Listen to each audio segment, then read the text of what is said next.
బాలయ్య ప్రస్తుతం సినీ ఇండస్ట్రీలో సెకండ్ ఇన్నింగ్స్ని చాలా సక్సెస్ఫుల్గా రన్ చేస్తున్న సీనియర్ హీరో. అలాగే ఇటీవలే మరొక ట్రెండ్ని క్రియేట్ చేశాడు బాలయ్య బాబు. అదే 4.5 కోట్లు పలికింది బాలకృష్ణ చెప్పిన ఆ ఒక్క డైలాగ్.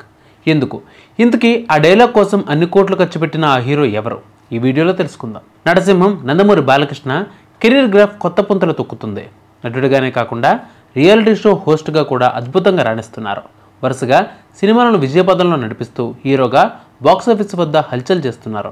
అయితే గత కొద్ది సంవత్సరాలుగా బాక్సాఫీస్ వద్ద కూడా మెరుగైన ఫలితాలను అందుకుంటున్నాడు బాలయ్య. అయితే తాజాగా బాలకృష్ణ నటించిన ఓ సినిమాలోని డైలాగ్కు సంబంధించిన రైట్స్ భారీ మొత్తానికి అమ్ముడుపోయాయనే విషయం సోషల్ మీడియాలో సంచలనంగా మారింది. ఆ సినిమా ఏంటి, బాలయ్య చెప్పిన డైలాగ్స్ ఉన్న ప్రాముఖ్యత ఏంటి అనే విషయాల్లోకి వెళితే, పొలిటీషియన్గా, యాక్టర్గా బాలకృష్ణ విభిన్నమైన పాత్రను పోషిస్తున్నారు. రాజకీయాల్లోనూ వ్యాపార రంగాల్లో బిజీగా ఉంటూనే వరుసగా సినిమాల్లో నటిస్తూ తనదైన సత్తాను చూపిస్తున్నాడు. సినిమాలు, రాజకీయాలే కాకుండా టెలివిజన్, ఓటీటీలో షోలు చేస్తూ ప్రేక్షకులకు మరింత చేరువయ్యాడు. గతంతో పోల్చుకుంటే బాలయ్య కెరీర్ గ్రాఫ్ ఎవరు ఊహించిన విధంగా ఎగిసిపడుతుంది. ఇటీవల బాలయ్య మాట్లాడుతూ, నా కెరీర్లో విభిన్నమైన పాత్రలు, విలక్షణమైన నటన నాలో చూశారు. రానున్న సినిమాలు నాలోని కొత్త నటుడిని పరిచయం చూపిస్తాయి. ఇక నుంచి ఎంచుకున్న సినిమాలు నా అభిమానులకు ఆనందాన్ని అందిస్తాయి అని బాలయ్య క్లారిటీ ఇచ్చారు.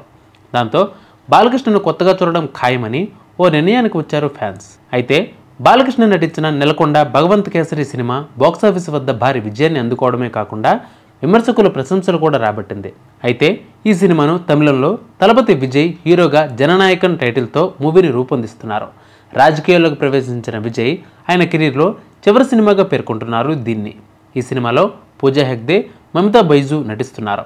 ఇదిలా ఉండగా భగవంత్ కేసరి సినిమాలో బాలకృష్ణ చెప్పిన గుడ్ టచ్ బ్యాడ్ టచ్ డైలాగ్కు పాపులారిటీ, ప్రశంసలు లభించాయి.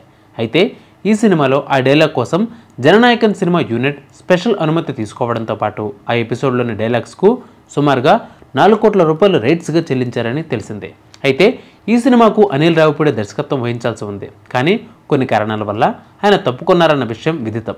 బాలకృష్ణ కెరీర్ సినిమాల విషయానికి వస్తే ప్రస్తుతం ఆయన అఖండ 2 సినిమాను బోయపాటి శ్రీను దర్శకత్వంలో నటిస్తున్నారు. రజనీకాంత్తో జైలర్ 2 సినిమాలో కూడా కీలక పాత్రను పోషిస్తున్నారు. వీరసింహారెడ్డి దర్శకుడితో మరో సినిమాలో నటించినందుకు గ్రీన్ సిగ్నల్ ఇచ్చారు. ఇంకా పలు సినిమాలు చర్చల దశలోనే ఉన్నాయి. సో ఆ అప్డేట్స్ కూడా మళ్ళీ మీకు అందిస్తాను. అంతవరకు కీప్ వాచింగ్ 108 న్యూస్ తెలుగు.